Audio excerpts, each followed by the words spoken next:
Jack, just over here. Not the opponent you were expecting this weekend. Obviously, you were supposed to face Darren Till. You've got Chris Curtis stepping in. What was your initial reaction when you heard that Darren Till was out of this fight? Well, I kind of anticipated it through the whole camp. I don't know why. I just had a bad feeling about it. Maybe because the first time I wanted to fight him, he declined the fight. Second time, he pulled from the fight. Third time, he didn't even announce the fight himself. Couldn't see any sign of him fighting, and it just gave me a bad feeling about it. So I kind of had it with me through the whole camp, and to be honest, I wasn't surprised. And you've had this before, last moment change of opponents and not knowing who you're going to be fighting. Is that something that you just kind of, how to deal with now? Yeah, and it's a big part of the MMA game. It happens all the time, and you just need to be ready for anything. So what do you think of Chris Curtis as your new opponent this weekend? Chris is a great opponent. He has a lot of experience, a lot of fights, a lot of wins, heavy hands. Won all his fights in the UFC, 8-fight win streak. So I think he's as good as it gets. He's just like one of those guys trying to climb into the rankings now. And he's right up there. He's a great opponent. And we saw you training with Khamzat Chimaev. How did that come about? He just showed up on the doorstep. And that's the truth. I'm always first at the gym, opening up in the morning. So I was going to the gym, and then like 50 meters away, man, that looks like Khamzat, And sure it was, and I didn't ask too much about it, to be honest. I was just happy to get another high-quality training partner. So, I just opened the doors for him, and we trained for a week. So you had no idea that he was going to show up? No idea. And what was it like training with someone like him? I know obviously you've had a grappling match with him before. What was it like getting to train with him? I have been training with him before as well. So he gets better actually every time I train with him. So he's a solid training partner. Everybody knows it. He's a great fighter. So that was he helped me with some great training. And just last one from me. Obviously, he's had a fight announced now with Nate Diaz. How do you think he gets that done? I think he gets it done for sure.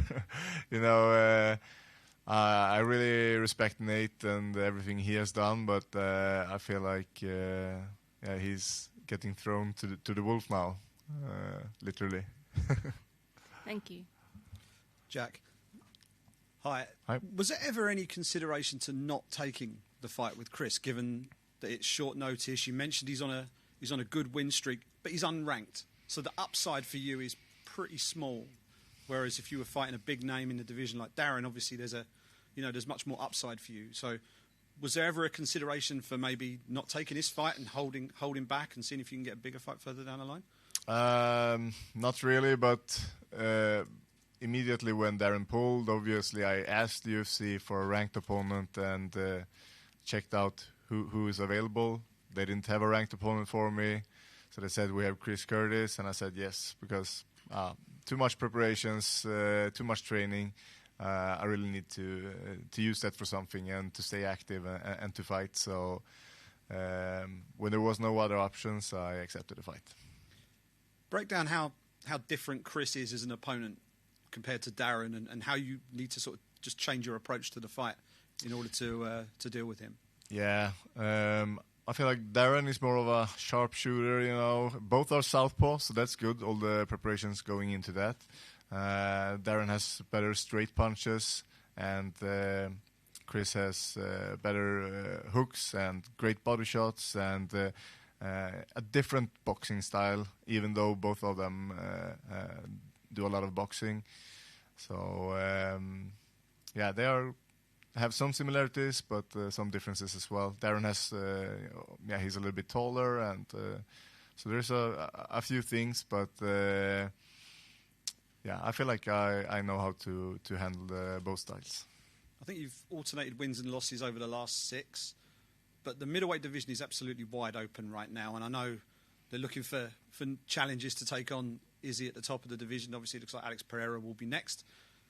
What will you need to do in order to position yourself? Is it just a case of just getting a bit more consistency, picking up some back-to-back wins? Is that the main aim for you right now? Yeah, I think that's it. Putting a win streak together, and I should be right up there again. Brilliant. Thanks a lot. Thank you. Hey, Jack. Were you at any time suspicious about Khamzat coming to train with you, since obviously he is, best friends with Darren? It's hard to not think a little bit about it, and I haven't. Everybody that I speak to, has their own theory, and some guys are just like, man, he was there, and then he saw the shape you were in. He told Darren, fuck this, Darren, don't do this, if you have an injury, this is not the time to fight Jack. So he kind of tested the water. And another one is obviously that he knew that Darren was injured and he wasn't going to take the fight, and he just wanted to get some training in himself. Or he just doesn't care, and just, took the opportunity to go and train. Either way is fine. I don't care. I also want to ask you about some of the big fights we just saw in the division and coming up. What was your thoughts on Alex Pereira's performance against Sean Strickland? Yeah, that's, he has the touch of death, and usually, Strickland can be a really hard, tricky person to hit, but if Pereira touches you with that left hook, it's a good night for about everybody. And as we saw, there was no difference in the Strickland fight. So he really showed everybody that they have to be aware for that left hook. And how do you see that fight between Alex and Adesanya?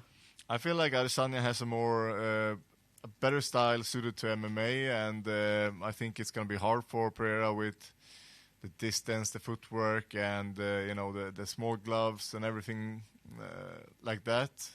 So I feel like Adesanya is gonna hit him more, but as we know, there's he only needs one, and that might be enough. So the chance for a knockout is always there. Thank you. Okay. All good? Thank you, guys.